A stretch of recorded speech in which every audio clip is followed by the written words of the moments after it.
सबसे पहले जो है हम देखते हैं कैलकुलस। कैलकुलस बच्चे होता क्या है? कैलकुलस बच्चे ये है मैथमेटिक्स की वो ब्रांच है जिसमें हम चेंजेस के बारे में पढ़ते हैं, यानी तब्दीली के बारे में पढ़ते हैं। यानी कि बच्चे आप जैसे देखते हैं कि आपकी हाइट जो है वो दिन ब दिन चेंज होती जा रही है। कोई बॉडी जो है एक जगह पड़ी हुई है तो थोड़ी देर बाद जो है उसको उस पर फोर्स लगती है तो वो अपनी जगह चेंज कर देती है। यानी चेंजेस से रिलेटेड जो पढ़ना है हमने मैथमेटिक्स में, वो कैलकुलस ब्रांच में आता है।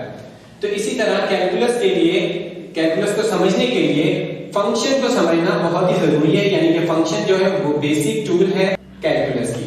तो फंक्शन बच्चे, फंक्शन जो है इसकी प्रॉपर डेफिनेशन से पहले हम देखते हैं कि फंक्शन जो है एज ए मशीन काम करता है, जिस पर हमें क्या होता है, कोई इनपुट हम दे रहे हैं मशीन को, x की फॉर्म में इनपुट दे रहे हैं और फंक्शन जो है हमें आउटपुट f ऑफ x की फॉर्म में दे रहा है। यानी हम क्या कर रहे हैं, फंक्शन में इनपुट दे रहे हैं और फंक्शन ने उस इनपुट पर वर्क किया और वर्क करके हमें आउटपुट f ऑफ x की फॉर्म में दिया, जिसे हम इस तरीके से लिख सकते हैं। अब बच्चे ये जो फंक्शन है, फंक्शन का वर्ड है, ये पहली दफा जो है German mathematician Gottfried Wilhelm Lebanese ने रिकॉग्नाइज किया, यानी उन्होंने दिया। और उन्होंने क्या किया, फंक्शन को इसलिए रिकॉग्नाइज किया या फंक्शन को इसलिए पेश किया ताकि एक क्वांटिटी का दूसरी क्वांटिटी पे जो डिपेंडेंस है यानी इन्हिसार है वो बयान किया जा सके।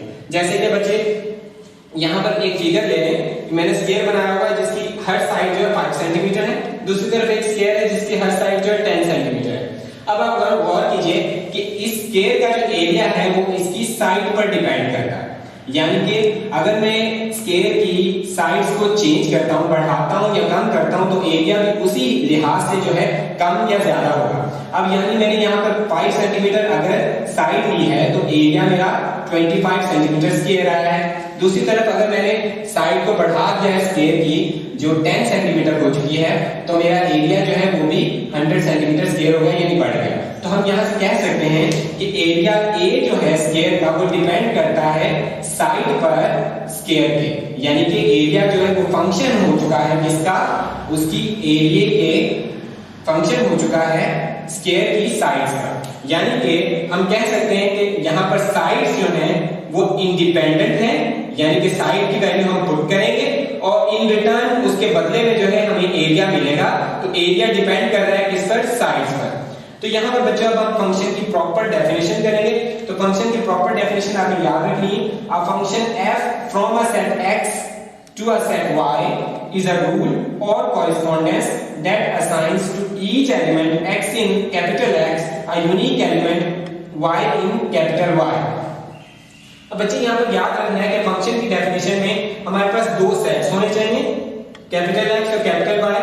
फंक्शन जो है सेट X से सेट Y के दरमियान एक कॉरेस्पॉन्डेंस है या रूल है, यानी कि एक मुताबिकत है।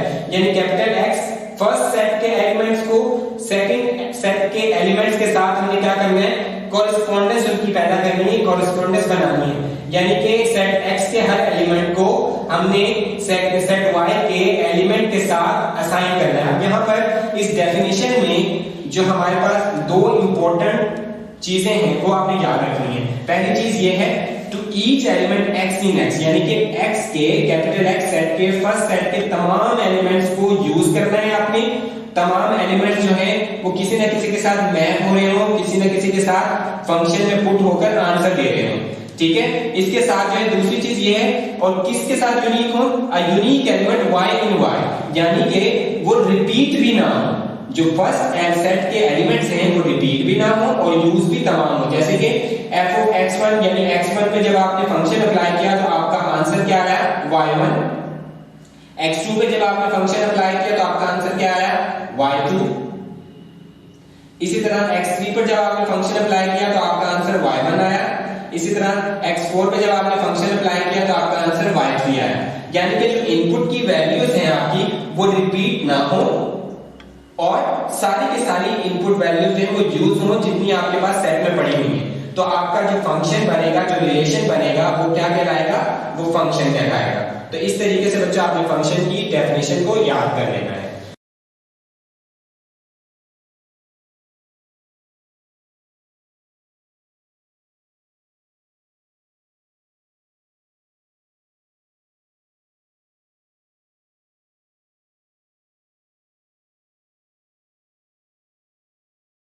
अब हमारे पास ये जो दो सेट्स हैं इन्हें भी एक खास जो है प्रॉपर नेम दिया जाता है। अब हम वो देखेंगे। तो फर्स्ट सेट है हमारे पास कैपिटल X, उसे हम कहते हैं डोमेन ऑफ फंक्शन, और कैपिटल Y जो कि सेकंड सेट है उसे हम कहते हैं कोडोमेन ऑफ फंक्शन F। इसी तरह the set of corresponding elements small y in capital Y is called range of F। अब कैपिटल Y में जो कि सारे के सारे एलिमेंट्स पड़े हुए होंगे जो कि x1 x2 यानी कि कैपिटल X सेट के एलिमेंट्स के साथ असाइन हुए हैं या नहीं हुए, वो तमाम जो सेट्स मिलकर क्या बनाएंगे, कोडोमेन बनाएंगे। लेकिन रेंज में सिर्फ वो सेट के एलिमेंट्स आएंगे जो कि जिनकी कॉरेस्पॉन्डेंस जो है आपने कैपिटल X एलिमेंट्स के साथ बनी है, वो कॉरेस्पॉन्ड वाले जो है एलिमेंट्स जो है वो रेंज में आप पुट करेंगे। यहां पर देखिए आपकी कैपिटल X सेट में जो एलिमेंट्स हैं वो है x1 x2 x3 x4, इनको आप पुट कर दें डोमेन में, ये आपकी डोमेन हो जाएगी। Capital X is equal to x1 x2 x3 x4, ये आपकी डोमेन है फंक्शन की। इसी तरह कोडोमेन जो हमारा है वो सेट Y है। सेट Y के तमाम एलिमेंट्स वेदर वो कंबाइन या रिलेट हुए हैं कैपिटल X के एलिमेंट्स के साथ या नहीं हुए, जैसे कि y1 y2 y3 और y4 जो है किसी भी एलिमेंट्स के साथ असाइन नहीं हुआ, तो इसलिए y4 को भी इंक्लूड करके बाकी सब जो एलिमेंट्स हैं कैपिटल Y के वो आ जाएंगे कोडोमेन में, यानी कि कोडोमेन ऑफ फंक्शन F। इसी तरह रेंज ऑफ फंक्शन F जो है वो हमारे पास वो होंगे एलिमेंट्स जो कि असाइन हुए जिनकी कॉरेस्पॉन्डेंस बनाई गई है। यहां पर देखिए y1 y2 y3 इन तमाम की कॉरेस्पॉन्डेंस बन चुकी है कैपिटल X सेट के साथ, जबकि y4 की नहीं बनी, तो इसको y4 को निकाल कर बाकी सारे एलिमेंट्स जो है वो रेंज में आपके आ जाएंगे।